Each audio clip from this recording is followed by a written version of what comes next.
for any founder starting a business, it's important for them to understand this cycle. I think you call it like the crash burn cycle or something. Because if you're not aware of this cycle, when you hit certain parts of it, you're probably going to think that there's something wrong with you. Yeah. But there's a certain inevitability to this crash cycle. I'll put it on the screen for anyone to see. Yeah. But This is the entrepreneur life cycle until you learn how to break free from it. And so there are 6 stages. You have stage 1, which is uninformed optimism. This is where you see your friend or you see something online and it looks like they're making money or it looks like there's some opportunity and you think, oh my God, that sounds amazing. And you have optimism because it looks great, but it's uninformed because you have no idea what it entails. So then you dive in and you say, okay, I'm going to pursue this thing, whatever is it, baking cupcakes, or I'm going to do lawn mowing, or I'm going to do crypto content trading, creation, yeah. whatever. Second step is you get into it and you're like, oh my God, I don't know. There's so many things involved in this, and this is significantly more complicated than I expected. So then you become an informed pessimist. You now know that it's hard or significantly harder than you expected. The third stage is you have your crisis of meaning or the valley of despair. So you're continuing to do this stuff. It's continuing to not work, and you keep working and it keeps not working. And so this is the step, and this is the point of truth. And this is the cycle where the paths of the entrepreneur split. And the vast majority of people take this next step, which is they then say, you know what? There's that thing over there that my other friend's doing. Maybe I should do that instead. And so then they hop back to uninformed optimism, and then they go boom to informed pessimism, and they just go around and around and around, and they live the same 6 months for 20 straight years. Now, the other path from the valley of despair is sticking with it. And so then you become an informed optimist, because now you understand, you still understood all the bad stuff, but you also understand the good stuff and how to avoid the bad and maximize the good. And then once you're there, you stick on that path long enough and you end up achieving what you originally thought was really easy and fast. And so that cycle, this is more or less the Alex Hormozi life story, which is why I can so intimately describe each of the steps, is that I call that loop and that the person on the other side, the woman in the red dress, which is probably my favorite part of the Matrix movie, which is Neo, who's the main character, is in a program to teach him one thing. And so he's walking through the crowded streets of what looks like a New York City with Morpheus leading him. And he's droning on about something that he's supposed to learn. And he says, Neo, were you listening to me? Or were you looking at the woman in the red dress? And Neo was looking at the woman in the red dress as Morpheus is talking. And then he says, look again. And he looks back at the woman in the red dress, and it's Agent Smith with a gun pointed at his head. And in that moment, he's like, freeze. And he explains that you're either one of us or one of them. And they are the people who are sentinels sent to destroy us.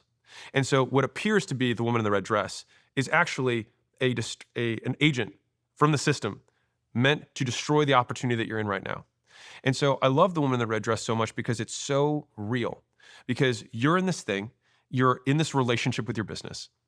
And you're like, this girl seems great. And then you get to know her and you find out she snores when she sleeps.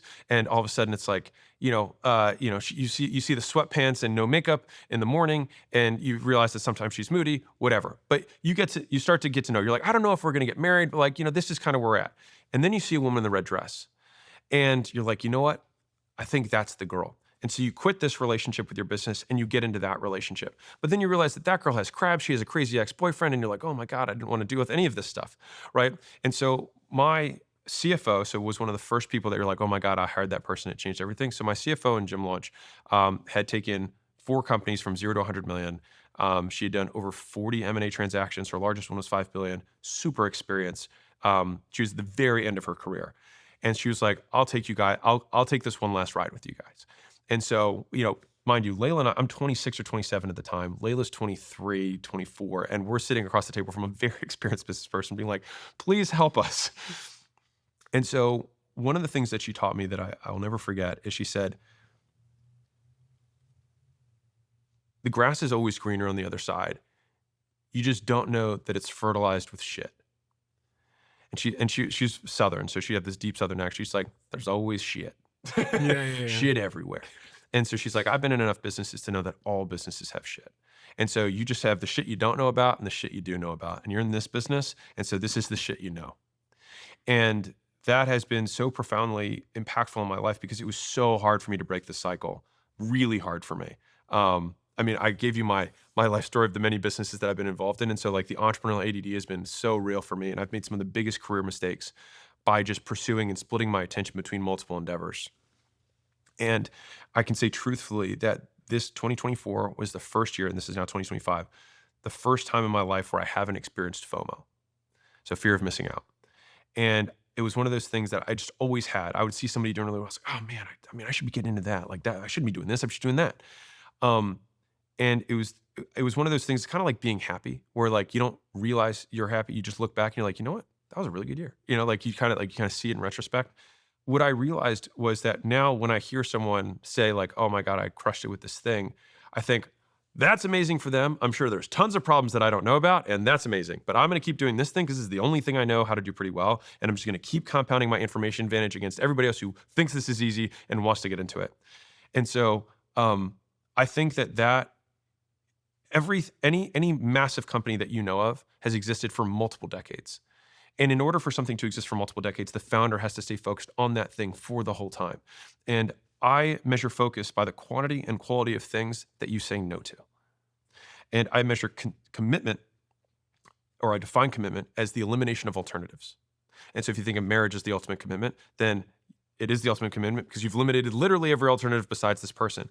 And so I think that many business problems and many entrepreneurs would 5x, 10x their business if they simply gave themselves no way out. This is what I'm doing. And the term, burning the boats, but I'm eliminating all alternatives and structuring my life such that I make it very difficult to pursue the alternatives. And I think by doing that, you can actually conquer this cycle and make it past the split where you go crash and burn and then restart the doom loop, or make it to informed optimism and then eventually to the achievement that you want. There's so much there. But it's such an important point. So where shall I start? So at that moment here, this crisis of meaning moment, what I see so much of is entrepreneurs not necessarily quitting the old thing, but just taking on something else. Mm-hmm. And entrepreneurs will come up to me in the gym and they'll say, hey, Steve, just want to let you know what I do and see if you can offer me any advice. And then they'll list 3 things. They'll say, I'm starting this crypto thing with my friend Dave. I've got this hair business where we're selling on e-com, and I've got this other thing. Yeah. And they almost assume that the more things they're doing, the higher the probability that they'll be successful in something. Yeah. My mum was that. My mum has started 30 businesses, and I watched for my whole childhood how she would start a hairdressing salon, and then the person down the street running an estate agents would come in and say, we're making loads of money as an estate agent. She'd start that business would suck. She'd hit this moment of crisis of meaning. She'd then start a furniture business, and she jumped between 20 to 30 businesses, and it's kind of still happening now, where they last 6 months, they eventually go bust. She sort of like, like the monkeys that swing to the next branch, swings to the next thing. And there's never been the escape velocity that comes from this informed optimism part. So yeah, it really rang true for me in every sense of the word. This idea of like a focus, going against all of your instincts and your emotions, but being pivotal to achievement. I think entrepreneurship is far more a war of the heart than it is a war of the mind. Like we can understand what we should do, we just don't do it. And I think that's why we're so much better at giving advice than we are at following it. So most people, if they just followed their own advice, they'd be successful, right? And so with this kind of valley of despair, I call it niche slapping. It's like, don't make me niche slap you, which is like when you have 3 things going on, it's like, let me like slap you into just picking one. Mm-hmm. Because the thing is that any of them can work, but none of them will work unless you pick only one. Because it's actually, in my opinion, an exercise in arrogance to assume that you doing 3 things is somehow going to beat somebody who's doing 1. And I can promise you the competitor who is going to beat you is only doing that 1 thing. And you think 1/3 of your time is going to beat theirs? No, it's not going to I think it's arrogant. And so there's actually like there's like an underpinning of ego underneath of this. And I say this as somebody who did this. So like when I had the launch business, I also had my 6 gyms. I also had a chiropractor agency, and I also had a dental agency. And so I would introduce myself and like, oh, I own lots of companies. But I think one of the biggest misconceptions when you're an entrepreneur is not understanding the difference between being an owner and being the CEO. And so they might hear that you have a portfolio. They might hear that I have a portfolio and be like, okay, well, they have a portfolio, so I must model that. That guy's tall. I should play basketball. Doesn't work that way, right? So if I want to be rich, I should fly private. Doesn't work that way, right? It's conflating order. And so we must do these things in order to get the outcome. We have to concentrate on only one thing in order to get the outsized return. And that spreading of attention, especially when you're newer in the entrepreneurial career, it's like you already don't know so many things.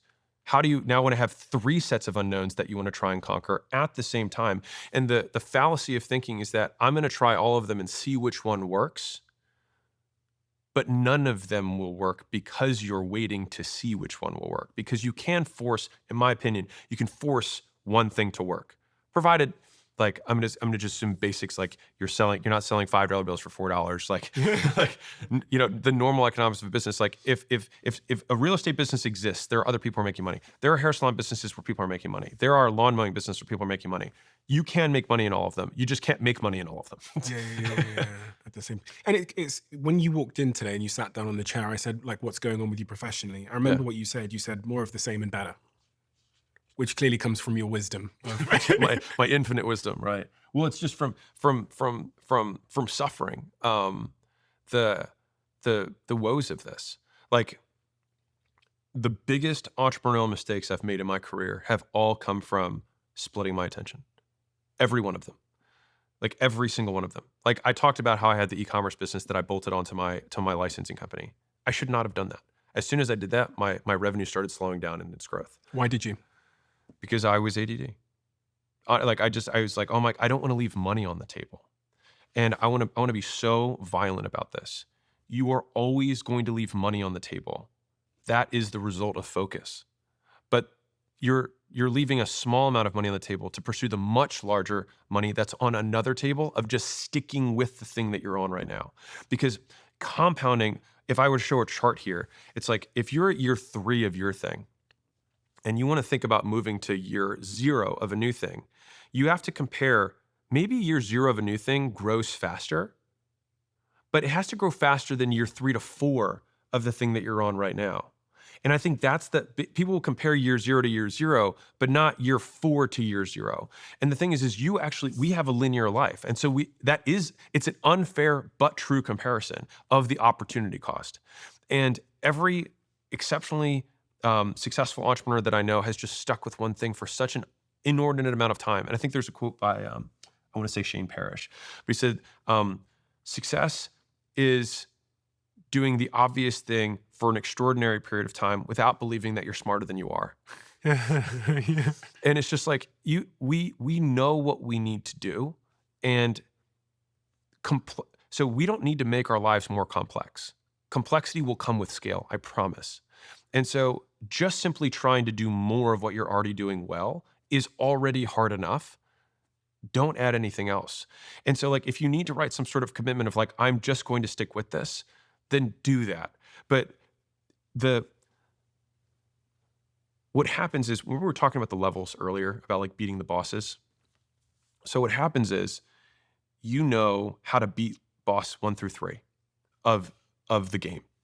And so then you just say, okay, well, I'm just going to start the game over and beat boss. I mean, this time it's going to be different. But then you just get to level 3 again, and then you're stuck again. And so people just keep getting up to level 3 and new endeavors over and over again because they never learned how to get past that boss. And so you just have to confront the uncertainty of knowing that you don't know how to do it, but that you will figure it out if you keep doing enough repetitions. And that's where you talk to as many people as you can. You see what they said, you consolidate it all, and you say, I think this is the highest likely path. It might not work. But I do believe fundamentally that if we cut people's hair well, and we do it for a long period of time, we will have a thriving business. And if we have a really good model from that thing, we might be able to open up another location. And if we keep our costs down, we might be able to have an actual model that we could either invest our own capital or bring somebody else and take it national. Or like all of these, like I have yet to find a business that can't get to $100 million a year.